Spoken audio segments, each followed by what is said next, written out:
What if the reason you feel stuck right now isn't because you're behind, but because you're standing at the exact point in your life where you're being asked to become something different, someone different, and you keep choosing the version of you that feels comfortable instead of the one that's required? Welcome back to Cut the BS, Build the Dream. I'm Brittney. And when I say cut the BS, I'm talking about belief systems. And sometimes they are bullshit. I'm talking about the belief systems that don't serve you, the identity you've been clinging to, the patterns you keep repeating that are keeping you exactly where you are, or maybe for some of us, making us worse. Because if you don't cut that, you don't build anything. So today we're going there. We're talking about your highest self, your most actualized version, the version of you that you say you want to become. Because every single day you're either moving towards that version or you're sliding back into the version of you that reacts, avoids, plays small. There's no neutral. And today I want to talk about something I've been thinking about a lot. And that's the fact that you are a hero. You are the hero of your story. And I don't want you to just hear that. I want you to feel it. Because if you're the hero of your life, right, you're not the side character. You're not the extra. You're not the one waiting for permission. You're the main character. I'm the hero of my story and you're the hero of yours. And if you look at any great story, the hero is never ready in the beginning.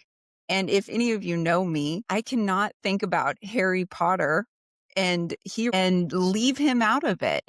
And I also think about Harry when I think about growth, because Harry Potter didn't grow up thinking he was powerful. In fact, he grew up in a cupboard. And can we just pause there for a second? The amount of trauma that that kid probably had, overlooked, dismissed, treated like he didn't matter, no sense of identity. And then one day, a big hairy man shows up and says, "You're a wizard, Harry." And when Hagrid said that, all of a sudden, Harry didn't just poof, okay, I'm ready to defeat Voldemort. No, this boy who thought he was nothing is finally told he's something. Now, here's the part people forget. Just because he's a wizard didn't mean he knew what to do with it, right? He still doubted himself. He still made mistakes. He still didn't understand his power. And every single book, each chapter, he had to train to fail, to learn, to grow into the identity that was already there for him, right? And here's some identity truth. This is where it matters for you because psychologically, identity always precedes evidence. That's why people believe in affirmations, right? They're reshaping their identity before they don't need those anymore, right? They grow out of them and then they're on to a new set of affirmations because we are always growing. Identity precedes evidence. You don't become confident and then take action. You act and then confidence catches up. But most people are waiting. They're waiting to feel ready, waiting to feel different, waiting to feel like that version of themselves. And that's the BS. I'll be honest, there have been seasons in my life where I didn't feel like the hero. I felt like I was the victim, right? I was reacting, I was surviving, I was just trying to keep up with everything going on around me, with everyone else. And a lot of people, they live there, not because they're not capable, but because they haven't learned how to step into who they're meant to be yet. And I'm still learning that, just as you guys are. I'm not saying this as someone who's arrived. I'm saying this as someone who is in it with you, doing the work. Now, because I've been talking about success a lot lately with my team. And success is three parts. First, it's worth, then it's decide, and then it's do. Everything starts with worth, your self-worth, right? Your business, your relationships, your results, all of it is built on your identity. Worth, decide, do. Who you are, who you believe you are, it determines what you decide. And what you decide determines what you actually follow through on and do. We can't be successful without first talking about worth. Now, let me pivot from literature to religion and let's talk about Moses. He was called to lead. God said, I need help and you're the guy for it. His first response, though, wasn't confidence. It was doubt. He said, I'm not the right person. I don't speak well. I'm not qualified. Does that sound familiar? Because I know it does to me. That's human, right? That's what it feels like when you're stepping into something bigger than your current identity. And I think about this in real life too. There are moments where people step into leadership and their first instinct is, I don't know if I'm ready. And sometimes you see it in them before they see it in themselves, right? Have you ever done that with your children or a friend? You're like, no, you got this. I believe in you. They need that. They need to borrow that belief from you until they find it in here. It doesn't mean that they're not the person for the role, the job, to make the track meet, right? It means that they're becoming the person. Moses, back to him, he needed a burning bush to get his attention. God was like, hello, let me get your attention here.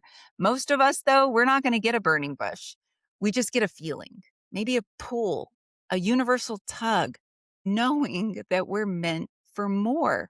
And then we ignore it. I tell this story to new agents joining my brokerage. I tell them about how I got started in real estate. And as the oldest of 7, neither of my parents went to college. They were blue collar. I did not know many people that went to college.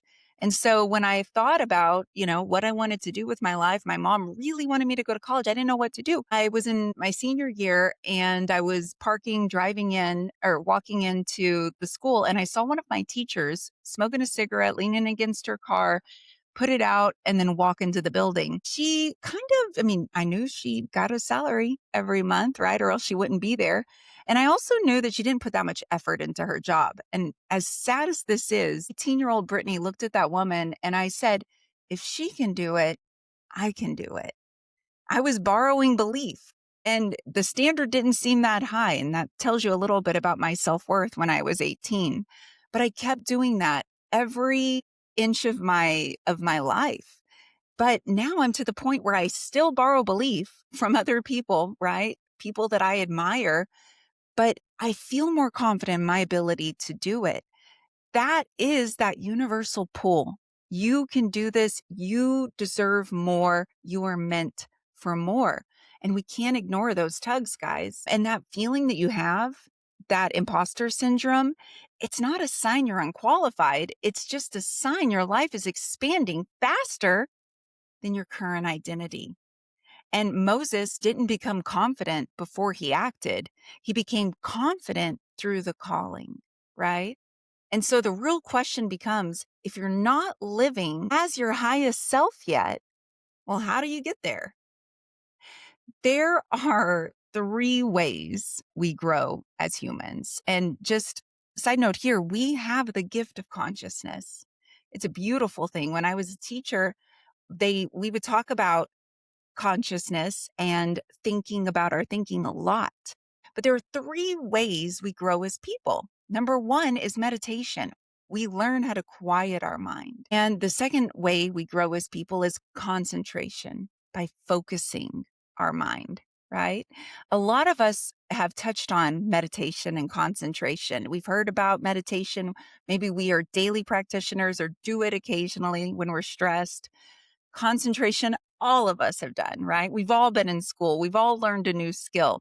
But the third way we grow as people is contemplation. This is one where a lot of people, they're not doing it. It's understanding your mind. Like I said, when I was a teacher, we talked about this a lot. And we would tell the kids, it's thinking about your thinking. And most people fall off here because contemplation is uncomfortable. But it's necessary. We've got to think about our thoughts, the patterns that we're having, the thoughts that are holding us back, the thoughts that make us behave in ways that are not in alignment with our higher self. It's called metacognition. It's beautiful. Thinking about your thinking. And not everyone is good at it, even when they do try to do it. So you've got to build up to it. Now, let me give you an example of a great contemplator. The most powerful example I could think of someone who contemplated well was Buddha. He started as a prince, wealth, comfort, everything people think they want. And then something, it still felt off. He was getting that universal pull, right? A tug inside of him. So he left. He walked away from comfort so that he could understand life. He searched for years. He tried different paths, different extremes, and nothing fully answered the question until one day he sat under a tree and he said, I'm not getting up until I understand.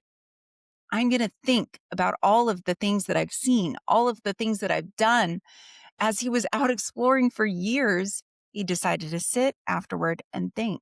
That's contemplation, not scrolling, not distracting, not numbing, just sitting with yourself long enough to actually see clearly.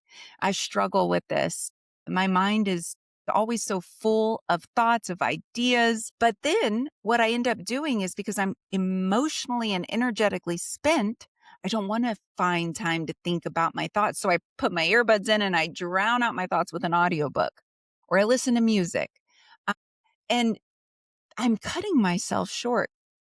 But if you're feeling emotionally, energetically spent, like where am I going to fit in time to contemplate?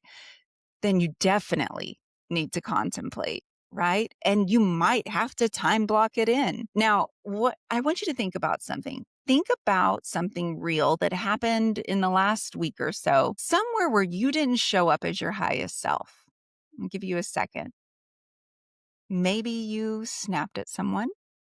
Maybe you reacted instead of responding. You screamed at your daughter because she spilled the food all over the place and because she was being clumsy. Did that sound really scripted? Because I literally was picturing my daughter last week in my head and how I lost my bananas on her. She was distracted. She was not paying attention to what she was doing, and she was on her phone, which I want to throw in the trash can, and cooking and making things, and just a mess everywhere, everywhere. And I snapped at her. I reacted instead of responding.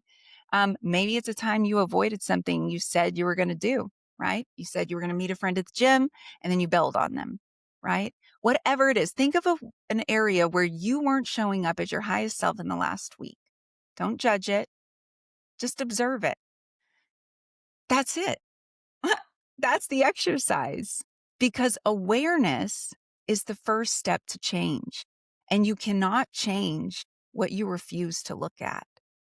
Now, another truth in this is when you're working towards becoming your highest self, it's going to take a lot of contemplation. But also, you'll get to that version of you that you're trying to become faster if you have a system. And there's no exact timeline for becoming your highest self, right? But the people who take it seriously, the people that are working a system to better themselves, they're the ones who actually grow, right? Some people, they use faith. They read scripture, they journal, they reflect, they go to church, they surround themselves with those people. They are working towards becoming their highest self through religion, right? Through their faith. Some people use philosophy. They study the Stoics like Aristotle, and they think, how can I apply this to my life? That's also contemplation. Some use nature. They go for walks and they think about how they are one organism inside the greater organism of our planet, right? Some people use simple principles like doing one good thing every day. For my mom, it was AA. She had Alcoholics Anonymous. It was not perfection. It's not a perfect system, but it's structure. It's accountability. It's a way back to herself, guided through the steps in the program. For me right now, I've been utilizing the Gene Keys. Gene Keys is pretty interesting. It is a modality for you to study your archetypes, which have been mapped by a guy named Richard Rudd. He created this 64 archetypal system, which is targeted to you based on your astrology. And so it's combining genetics, human nature, along with astrology to give you your own genetic code, your predisposed code to figure out how to get to your most actualized self, to your highest self. It's just another way to contemplate. I'm not saying it's the answer to everything, but it's giving me a lens for me to think about me, to think about my thinking, to think about the things that I do every day. Two of my gene keys stood out to me. I think it's gene key 23, I believe, and it's insight. And for me, what I've learned is I can make things simple. I can see patterns. I can take complex things and make them clear. And when I started studying that, I realized, whoa, I have been doing this my whole life from when I was the oldest of seven and getting my brothers and sisters to understand something.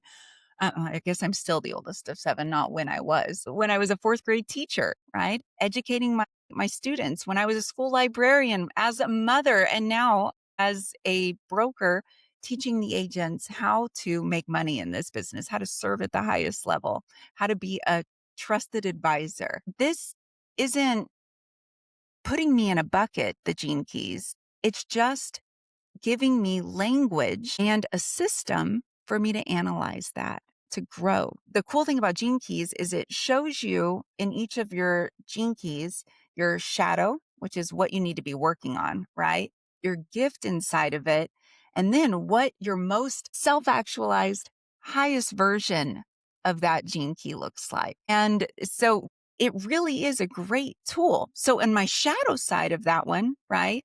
Of insight, it's frustration, it's overwhelmed. And it's neat because then I can find those moments where I am frustrated and overwhelmed and say, okay, that's the shadow side of me coming out. And awareness, that's going to allow me to grow into that simple thinking that I can help others in. And I want to talk about something else here, something that a lot of people don't talk about when it comes to being their highest self.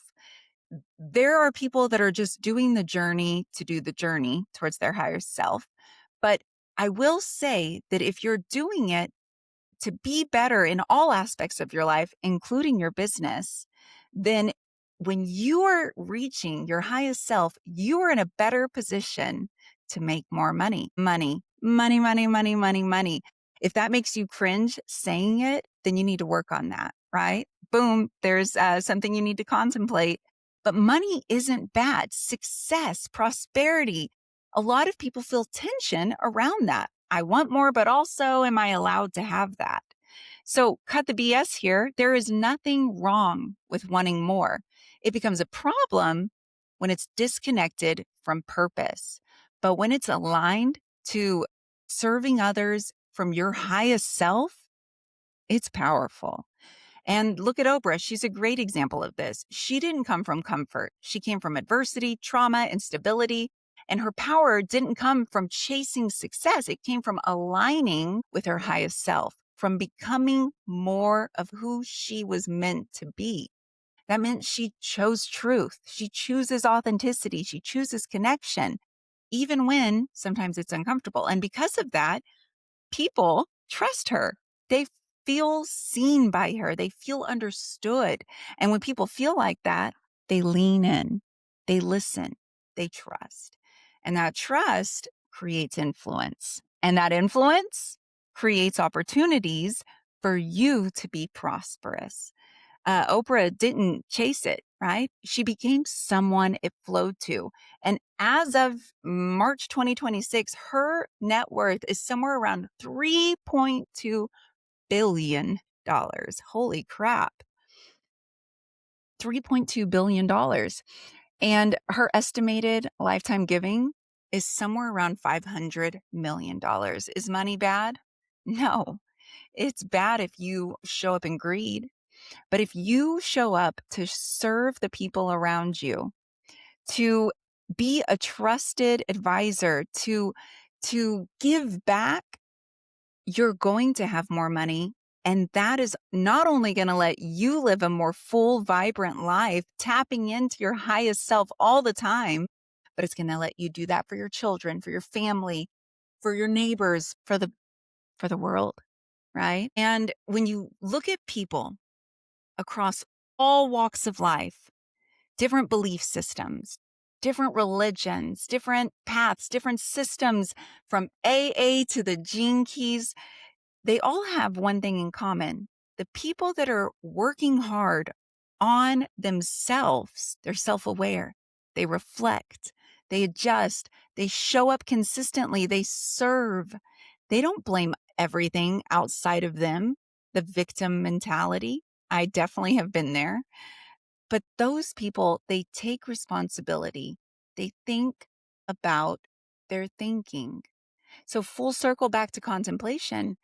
On your hero's journey to your highest self, you cannot get there to be better in every book, just like Harry Potter, to learn a little more, to grow a little more, to the point where you defeat the bad guy, to where you win the race, the contest of life, to where you have that highest self in the mirror every day that you're looking at. Takes contemplation. And that is the goal for all of us, but you can't get there unless you're trying. And I'll say this again, there were seasons of my life where the self-worth was low. When I was married for 12 years, when I left that marriage, I entered a horrible relationship, one where it was abusive, it was demeaning, it was unfit for me and my kids to be in, but I stayed because my self-worth was low. And I made decisions from that version of me. Looking back now, I see that version of me and I'm not mad at her. I just feel sorry for her. And at the same time, I know she's going to get out of it and make her way through. That took work, guys, and it's real work. There's versions of you that you've outgrown, but there's also versions of you that you need to grow into. And to do that, we've got to contemplate. We have to recognize that as the hero of our story, that means we're going to be the villain in someone else's. But who cares? This is our story. And if we want to get to the highest self, we've got to try. And this is a reminder that you are not behind. You're not broken. You're not missing something. You're just becoming. And every hero reaches a moment where they have to decide, am I staying who I've been? Or am I going to step into who I'm becoming? So this week, don't focus on being perfect. Focus on being intentional. Find time to contemplate, whether it's in the morning, before the day gets crazy, or in the middle of the day. Take a walk. Don't put anything in your ears. Contemplate. Notice where you're showing up for yourself and where you're not. Notice the patterns. Notice the reactions. Because your worth isn't something you earn. It's something that you recognize. And then you have to start living it because you are the hero. We have to act like it. So I'll leave you with this. How do you cut the BS to get closer to your dream? I'll see you next.